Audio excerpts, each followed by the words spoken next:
90s లో దక్షిణాదిన star హీరోగా క్రేజీ సంపాదించుకున్న నటి రాశి తెలుగు, తమిళ, కన్నడ, మలయాళం, హిందీ వంటి భాషల్లో 100కు పైగా సినిమాల్లో నటించింది.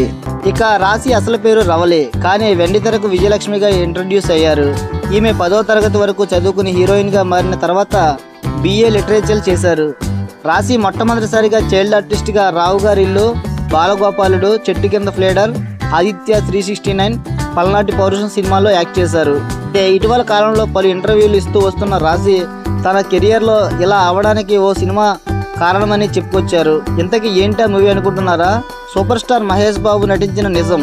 ఈ మూవీలోని మళ్ళీ క్యారెక్టర్ వల్ల ఎన్నో విమర్శలకు ఎదుర్కొందట. గోపీచంద్తో పరిమితికి మించి రొమాంటిక్ సీన్స్లో యాక్ట్ చేయడంతో నా మూవీ కెరియర్ నాశనమయ్యి నా కొంప ముంచిందని చెప్పుకొచ్చింది రాశి.